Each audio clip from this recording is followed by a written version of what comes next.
Salut mon cœur.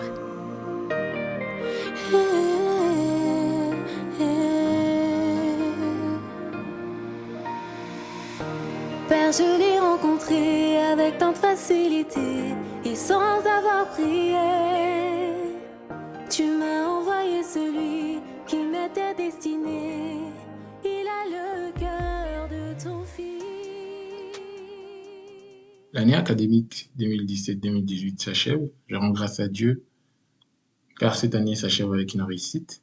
Je passe en deuxième année de bachelier. Après un travail acharné, le Seigneur m'a récompensé, il m'a fait grâce.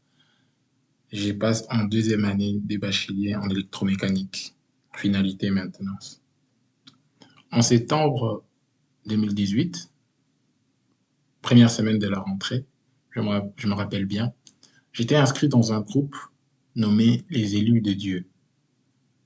C'est un groupe chrétien, un groupe de jeunes. J'ai été inscrit par un de mes frères.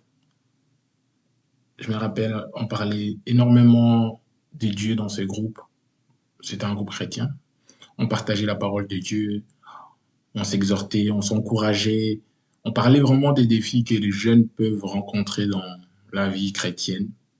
Et un jour, il y a eu un petit débat qui s'est très vite mal terminé parce que à l'issue de cette petite discussion, il y a quelqu'un qui a quitté le groupe. L'université commence bien. J'aime plus ou moins tous mes cours. Je me suis fait de chouettes rencontres et franchement, tout se passe pour le mieux pour moi. Alors, j'ai adhéré à ce fameux groupe sur WhatsApp dont je vous ai parlé, mais je vous avoue qu'il commence vraiment à m'agacer. Je suis avec des personnes extrêmement zélées de la parole et je suis mal à l'aise. Catholique de naissance, de par mes parents, cet environnement m'est étranger. Je m'attendais de base à grandir dans ce groupe, à partager la parole de Dieu, mais là, je me retrouve à lire des débats qui contredisent des choses au sujet de mon église locale avec versets à l'appui. Je me sens nulle, mais aussi humiliée et attaquée. Je deviens sur la défensive et je commence à répondre de façon sèche et froide. Je ne suis plus instruite par ce groupe, en fait, je ne fais que de m'énerver. Alors, je décide de le quitter. Avec du recul, je me rends compte à quel point j'étais extrêmement immature spirituellement, malgré tous les sacrements auxquels j'avais participé. Oui, j'étais dans l'erreur en effet. Parce que je croyais que je combattais pour que mes convictions soient validées. C'était une façon pour moi d'avoir une paix intérieure. Alors, je devais me rassurer que tout ce que je savais, tout ce que je connaissais était la vérité. Et cette vérité, je devais la transmettre autour de moi. J'étais dans l'erreur, oui, parce que je me trompais de combat. En fait, il n'a jamais été question de faire la propagande d'une religion. Il a toujours été question de faire la propagande de Jésus-Christ. J'étais bien trop religieuse, mais le mal qu'un païen faisait, je le faisais aussi. Je me nommais fièrement et hautement catholique, mais je vivais comme une païenne. Dieu riait de moi certainement, car oui, de mes lèvres je disais que j'étais enfant de Dieu. Mais si Dieu devait parler de moi, je ne pense pas qu'il aurait dit de moi que j'étais sa fille. Beaucoup d'entre nous crions haut et fort, je connais Dieu, je suis enfant de Dieu. Mais est-ce que cette relation que nous clamons haut et fort est celle que Dieu reconnaît entre lui et nous? Tu as l'habitude de dire que tu es un enfant de Dieu, mais est-ce que Dieu peut dire de toi que tu es son enfant? Ça, c'est encore une autre chose. Je me suis trompée de combat. Je combattais non contre l'ennemi, mais contre un membre du corps duquel je fais moi-même partie. Ridicule, non? Le bras peut-il combattre contre la jambe? Ils servent tous les deux au bon fonctionnement d'un corps, n'est-ce pas? Alors, pourquoi un tel tiraillement? L'évangile de Christ nous a été donné. La Bible nous a été donnée. Pourquoi ne pouvons-nous pas vivre comme elle nous exige de vivre? Pourquoi disons-nous que nous aimons Dieu alors que nous sommes incapables de vivre selon ses préceptes? Il n'est pas question de catholicisme ou de protestantisme. Il est question de est-ce que Jésus-Christ m'enlèvera? Est-ce qu'il me connaît? Il est question de est-ce que je vis selon la parole de Dieu? Les gars, partir en boîte samedi et servir Dieu dimanche ne fait pas de toi un chrétien. Je vais te choquer, oui, mais si je ne te dis pas la vérité, j'aurai des problèmes avec mon Père qui est dans le ciel. Forniquer à droite à gauche et se proclamer appartenant à une église ne fait pas de nous un enfant de Dieu. L'église locale ne nous conduira nullement au ciel. Vous pouvez y placer votre fierté, c'est votre droit le plus légitime. Mais il est plus intelligent, à mon avis, de placer sa fierté en une chose ou en une personne qui peut vous assurer votre éternité. Et ça, c'est le choix que j'ai fait. Mon choix, il s'appelle Jésus. Mon choix est de vivre à ses dépens et de suivre sa marche. Mon choix, c'est vivre dans la sanctification, car je ne suis pas chrétienne que le dimanche. Je le suis du lundi au lundi. En fait, la chrétienté, c'est une identité. Je m'appelle Priscilla depuis ma naissance. Et tous les jours, toutes les heures, toutes les minutes, peu importe où je suis, que ce soit à l'université, à la maison, à l'église, au supermarché, my name still Priscilla, peu importe où je suis. Et quand Dieu m'a fait comprendre que le fait d'être chrétien était une identité, cela a complètement changé ma façon de voir les choses spirituelles. Je suis une enfant de Dieu et cela est mon identité. C'est une identité qui s'attache à moi peu importe où je suis. Et c'était un numéro plus 32. Alors, ça a vraiment attiré mon attention parce que dans ces groupes, nous n'étions que deux à être en Belgique. Nous étions deux personnes, deux jeunes qui étaient en Belgique. Et quand ces numéros ont quitté les groupes, j'étais convaincu au fond de moi que je devais aller lui parler à cette personne pour pouvoir arranger les choses parce que le but, c'était vraiment de partager la parole ensemble et non de créer des tensions. Et je vais parler à la personne. Et il s'avère que cette personne, c'était Priscilla. Alors, de base, c'était juste pour qu'elle revienne dans le groupe. Et à la fin de notre discussion, j'ai pu la convaincre, elle est revenue dans le groupe. Et quelques temps après, il y a encore eu une autre dispute ou je dirais discussion qui a mal tourné. Elle a encore quitté les groupes. Mais entre-temps, Priscilla et moi continuons à en parler en privé. On parlait en privé et Notre discussion, elle était tellement fluide et sans gêne que j'avais réellement l'impression de l'avoir toujours connue. C'était juste incroyable. Je ne sais pas comment vous expliquer ce phénomène, mais ça m'était jamais arrivé auparavant. C'est comme si je le connaissais depuis très longtemps. il s'est fait que Priscilla et moi avions beaucoup de connaissances en commun. Parce qu'elle a fait ses études au Lupio, j'avais des amis au Lupio et elle a même étudié avec un de mes amis, qui est maintenant un frère pour moi. Euh, du coup, les courants passaient très bien, on prenait des nouvelles de l'autre régulièrement, mais sans plus.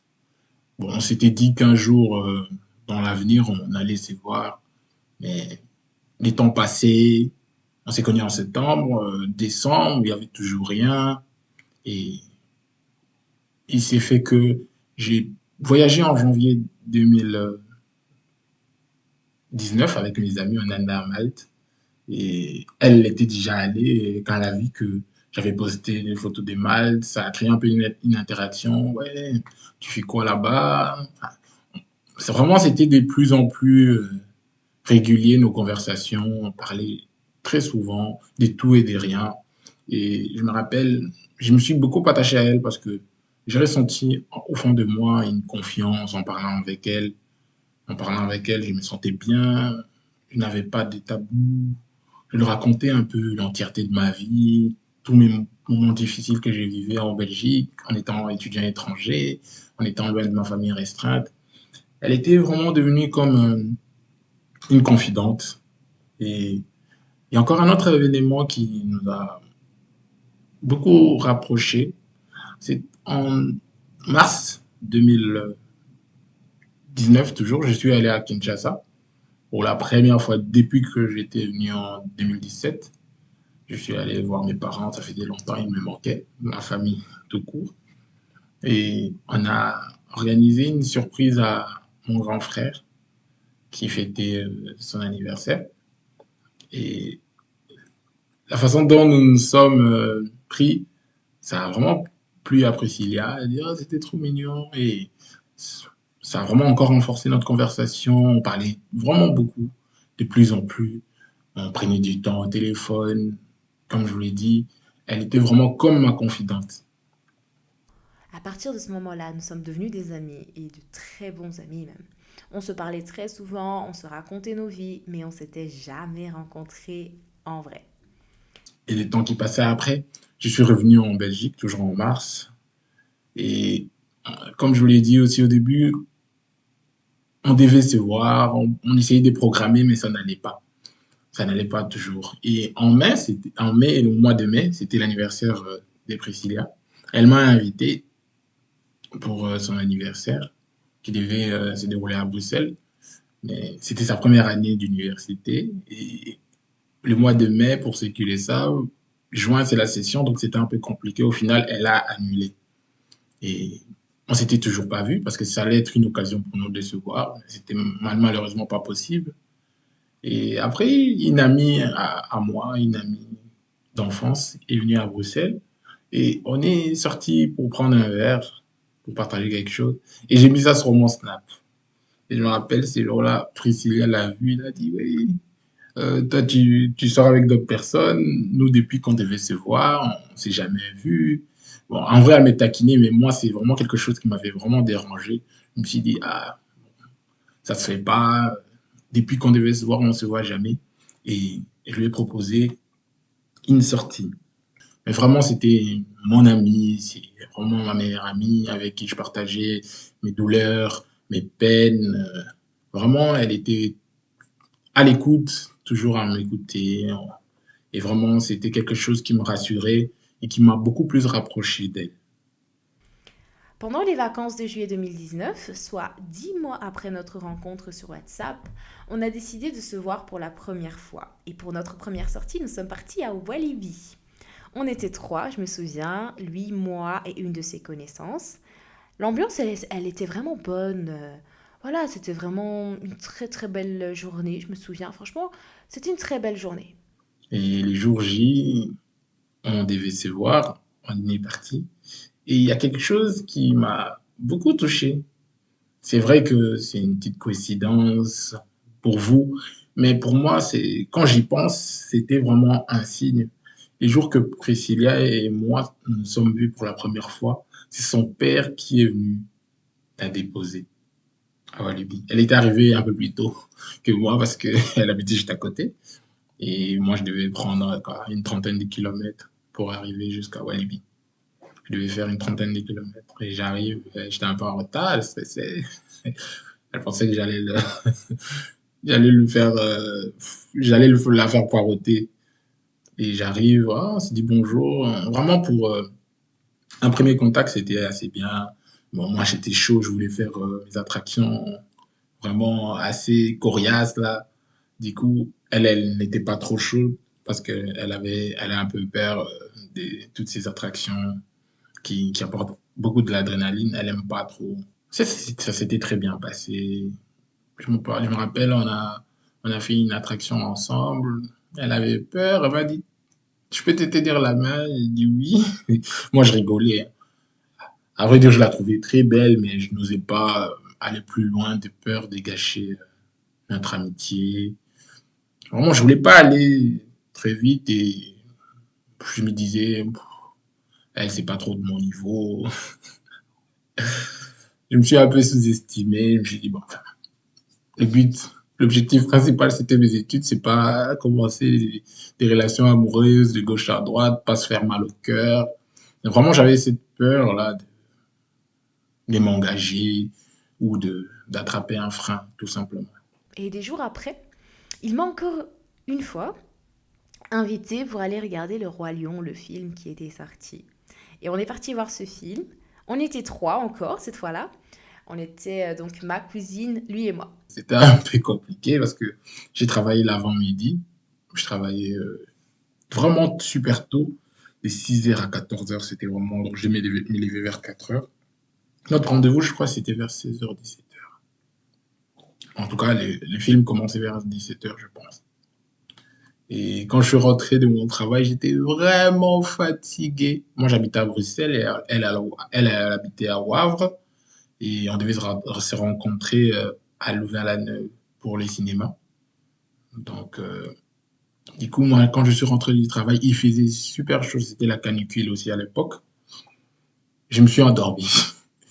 Et là, j'entends son appel. Allô, nous, on est déjà en route parce que à la fin, elle venait avec sa cousine.